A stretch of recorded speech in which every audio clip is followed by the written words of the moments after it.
32 half square triangles at one time. That's what we're going to cut. But you know, these aren't regular half square triangles. Look at some of these from our camera up above. These are multi-fabric half square triangles, which are really pretty. But why are they like that? Well, because I did something a little bit different this time. I used a 9 patch in making this. Now, you don't have to do that, but when we first try to make 32 HSTs together, the deal is you take 2 pieces of fabric and you put them right sides together. Now, this measures 14 inches square. Instead of just another piece of regular fabric, I chose to make a colorful 9 patch out of all kinds of colors, because when we cut this up, that's where you get all the variety and all the beauty.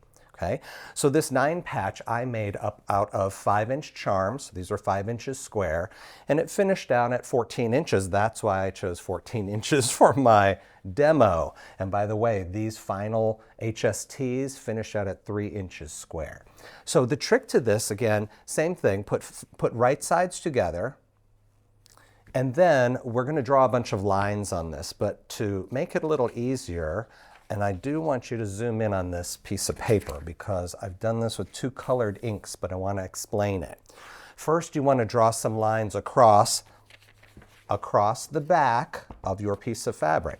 Your lines are going to be like this. You draw a line halfway down here and a line halfway across horizontally. Then you do another line. This is half of that half, and this line goes down half of this half. Same like that. So if you can see on my drawing, these are in blue ink. Those we will worry about later. The important lines are the diagonals. So on here, I've done them in an orange color. A diagonal here, making a giant X. And then what we did is joined the center of each of these 4 sides together with a diagonal line. The diagonals are the key to all of this, because what you want to do is stitch a 1/4 inch seam on both sides of every diagonal line, okay? I'm going to set this aside, and I don't need these guys right now, but I have done that with this. Now, I have drawn on here too with some dark ink, hoping you can see it on the camera. I don't know if you can, but we'll give that just a second to sink in.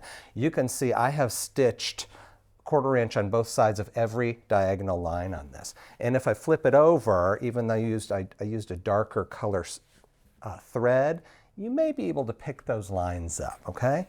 So that's all there is to this now, because at this point, once you've done all the hard work, every single line that you have drawn, whether it's straight or diagonal, now becomes a cutting line.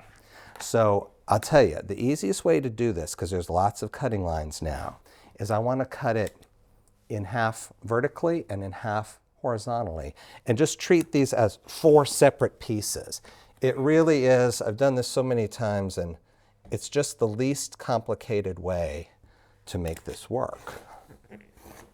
Okay, so if we've got 4 equal pieces now, great. Let's just set 3 of those aside. This is where my favorite cutting mat comes in. Listen, I don't have a lot of must-haves in my sewing room, but this one is a must-have, especially if you're quilting. It's the rotating Fiskars mat. This is a 13-inch. I love this, and when I first thought of a rotating mat, I'm like, is it like a Lazy Susan with little ball bearings? No, it's not. I mean, look, it's just 2 pieces. It just sets on this plastic disc, and it rotates around beautifully. So it works great for this part of the process. So I'm going to take my little 1/4 right here. I'm just going to center it on the cutting mat. Now remember, every line is a cutting line now. So this is actually the fun part of this project. I'm just going to rotate a little bit. Here's my diagonal line. Rotate a little more. Now these guys moved over just a hair, but you will be more careful than I'm being in the demo. And then lastly is the last diagonal line. I think that's fine. So if I did this right, look at that. So each of these is now its own beautiful half square triangle with multiple pieces of fabric on it. You can see this one, right? That's great. Each of these is a good HST with more than one fabric on it. I really, really love this. I'm gonna take all of these little beauties and I'm gonna make a beautiful quilt block out of this and do a video on that to show you next. But for now, 32 HSTs at a time. Give it a try, I love it. And don't forget to like us, subscribe to us. People have asked where they can rewatch all of these videos. Go to YouTube, we have a YouTube channel and that's where you can see all of my quilt block videos. They're there for you, and happy sewing.